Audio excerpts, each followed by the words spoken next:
आवाज जनसामान्यांचा। दौंड नगरपालिकेला आणि शहराला विकासाच्या बाबतीत मागे ठेवण्याचे काम हे मागील सत्ताधाऱ्यांनी केलं असून या शहराला मलिदा गँगचे ग्रहण लागलं होतं। दौंड शहरामध्ये हम करोसे कायदा होता। या दौंड शहरामध्ये जे काही करायचं ते आम्हीच करणार, नाही तर कुणीच काहीच करायचं नाही असं सत्ताधाऱ्यांनी घाटच घातला होता। त्यामुळे दौंड शहर हे कितीतरी पटीने विकासाच्या बाबतीत मागे राहिले असून त्याचा बॅकलॉग आम्हाला भरून काढायचा आहे असे म्हणून जीवराज बापू पवार यांनी विरोधकांवर टीकास्त्र सोडले आणि आम्ही सर्वजण माजी आमदार रमेश थोरात आणि महाराष्ट्राचे उपमुख्यमंत्री अजितदादा पवार यांच्या नेतृत्वाखाली सर्व नगरसेवक हे नगराध्यक्ष दुर्गादेवी जगदाळे यांच्या पाठीमागे ठाम उभे राहून दौंड शहराचे प्रथमतः मूलभूत प्रश्न सोडवून नागरिकांना न्याय देण्याचे काम प्रामाणिकपणे करणार आहोत असा ठाम विश्वास दौंड राष्ट्रवादी काँग्रेस पक्षाचे नगरसेवक आणि दौंड नगरपालिकेचे गटनेते जीवराज बापू पवार यांनी व्यक्त केला आहे। पहा गटनेते जीवराज बापू पवार यांची धडाकेबाज मुलाखत। तुमचा परिचय द्या अगोदर। मी नगरसेवक जीवराज पवार, प्रभाग क्रमांक 11, दौंड नगर परिषद मधून निवडून आलो आहे। बापू, तुम्ही किती मताधिक्याने निवडून आलात या दौंड नगर परिषद?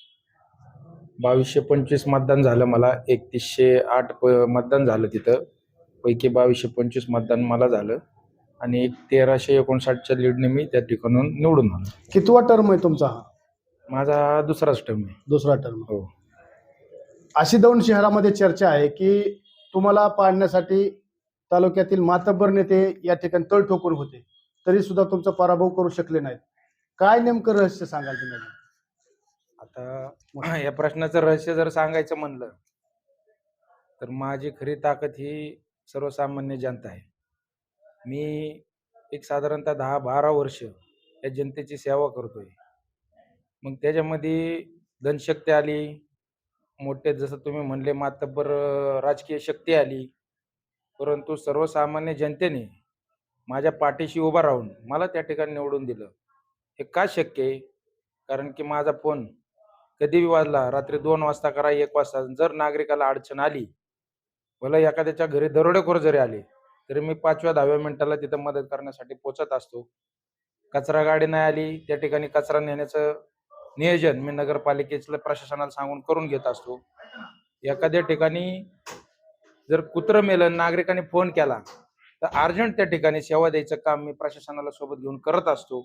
आणि अनेक विकास कामं असतील, जी कामं इथून पाठीमागं कधीच झाली नाही त्या भागामध्ये, उदाहरणार्थ कॅनल रस्ता असेल, त्याची मंजुरी आणणं, बरेचसे असे वेगवेगळे प्रकल्प मी सांगू शकतो, कामं सांगू शकतो। त्या भागात पथदिवे असतील, बरीचशी कामं अशी मी करून घेतली, म्हणून जनतेने मला, सर्वसामान्य जनतेने कौल दिला आणि त्याच्यामुळं धनशक्ती समोर आणि राजकीय शक्ती समोर जनशक्तीचा विजय झाला। बापू, तुम्ही पाठीमागच्या काळात 5 वर्षाला नगरसेवक होता, तर त्या काळात सुद्धा आणि नगरपालिका स्थापन झाल्यापासून सुद्धा या शहराला साधी मुतारी सुद्धा नाही का? असं साधी मुतारी सुद्धा, बारामती झकास आणि दौंड बकास असं बोललं जातं, नेमकं काय भांडण? हे बघा, इथून पाठीमाग आपण पाहिलं, या नगरपालिकेमध्ये सत्ता कोणाची होती, कशी होती, हे सर्व जनतेला माहिती आहे। आता त्या प्रमाणात काम व्हायला पाहिजे नव्हतं, परंतु इथून पाठीमागे जर गेलो, श्रेयवाद आणि जसं म्हणतो आपण हा काम करतोय ना त्याचं काम आडवा केलं तर आम्हीच करणार, नाही तर दुसरं कोणी करायचंच नाही आणि स्वतः पण नाही करायचं, ही जी भूमिका होती, ही जी मानसिकता होती, ह्याच्यामुळे शहराचं फार मोठं नुकसान झालंय आणि त्याला सगळी हीच कारण आहेत। मलिदा गँगचं ग्रहण लागलंय का मग? आता हे बघा, मलिदा गँग जी आहे ही कोण आहे, काय आहे, सगळं जनतेला माहिती आहे। ही मलिदा गँग काय करते, वारंवार ही नगरपालिका अस्थिर ठेवण्याचा प्रयत्न करते। त्याच्यामध्ये कायम या नगरपालिकेत वादंगच कसा राहील आणि त्याच्यातून ते स्वार्थ साधत असतात, अशी परिस्थिती। परंतु आता जी काही बॉडी आली, 26 नगरसेवक या ठिकाणी निवडून आल्यात, नगराध्यक्ष देखील आमचे राष्ट्रवादी काँग्रेसचे दुर्गादेवी आल्यात, त्यांचं नाव दुर्गादेवी। मी विश्वासाने एवढंच सांगतो की सर्व 26 नगरसेवकांना सोबत घेऊन या शहरामध्ये चांगलेच चांगली कामं कशी करता येतील, एक विकासाभिमुख राजकारण कसं करता येईल, आणि राजकारण करायचंय कुठलं ह्याचं नाही, कुठलं राजकारणाला राजकारण करायचं म्हणून नाही, फक्त विकासाचं राजकारण करायचं असं मला आमचे नगराध्यक्ष देखील तेवढा ठाम विश्वास आहे। आणि आम्ही देखील सर्वजण आलेले सर्व नवीन विचार सोबत घेऊन विकासाचं राजकारण फक्त या शहरामध्ये करायचं. आम्ही जर 10 रुपये निधी आणला असेल तर तुम्ही 15 रुपये आणा, 20 रुपये आणा. परंतु आम्ही 10 रुपये आणलाय म्हणून आमचे ते 10 रुपयाचे निधी अडवायचे काम, हे जे विषय आहे, हे जर असे झाले इथून पुढे तर हे सगळे सर्वसामान्य जनतेसमोर आणले जातात. त्याच्यामुळे माझी सर्वांनाच विनंती राहणार आहे, आम्ही देखील असं चुकीचं राजकारण करणार नाही. आणि जे कोण असतील आमच्या समोरचे त्यांना देखील मी विनंती करणार आहे, तेव्हा एक सोबत राहून एक चांगल्या पद्धतीचं काम आपण या शहरासाठी करू, ही माझी विनंती राहणार आहे सगळ्यांना. तुमच्या सोबतचे आजी माजी पदाधिकारी असतील, राष्ट्रवादीचे कार्यकर्ते असतील, पदाधिकारी असतील किंवा नगरसेवक असतील आजी माजी, उदाहरणार्थ बादशाबाई शेख, हम्म. तुमचा राष्ट्रवादीचा गट सोडून कट्टर विरोधकांच्या गटामध्ये जाऊन सामील झाले, नेमकं काय कारण होतं? आता कसं आहे, त्यांचं देखील चांगलं एक योगदान राष्ट्रवादी काँग्रेस पक्षाला कायम राहिलं.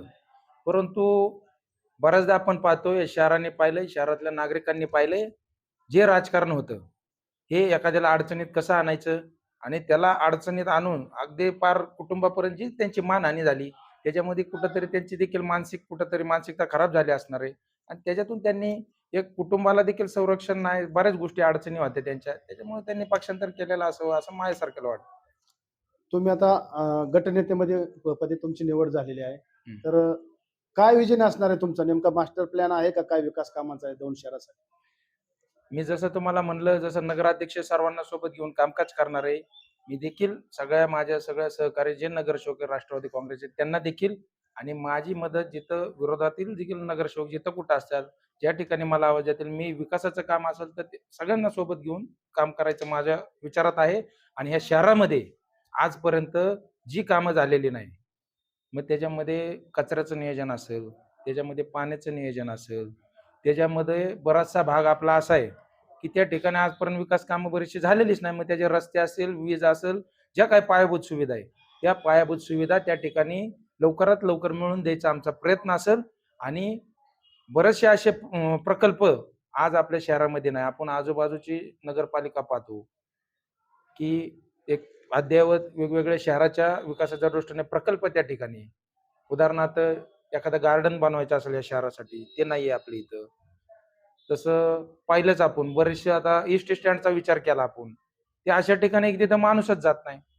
तर आमच्या सारख्यांचा असा एक असणार आहे, आमचे नेते अजितदादा पवार हे महाराष्ट्राचे उपमुख्यमंत्री, या महाराष्ट्राचे अर्थमंत्री, आम्ही सगळेजण त्यांच्याकडे जाऊन, कारण त्यांनी बी आम्हाला शब्द दिलाय निवडणुकीच्या वेळेस आमच्या अध्यक्षांना आम्हाला, की बाबा जनतेला जो शब्द दिलाय ते देखील ते शब्द पूर्ण करणारा नेता आहे. आम्ही त्यांच्याकडे जाऊन ज्या काय अशा महत्वाच्या जागा असतील, शहराच्या दृष्टीने ते महत्वाचे प्रकल्प करता येतील, तर आम्ही त्या जागा मिळवून त्या ठिकाणी जे काही या शहरासाठी गरजेचे प्रकल्प आहेत, आम्ही ते त्या ठिकाणी उभा करण्याचा प्रयत्न करणार आहे.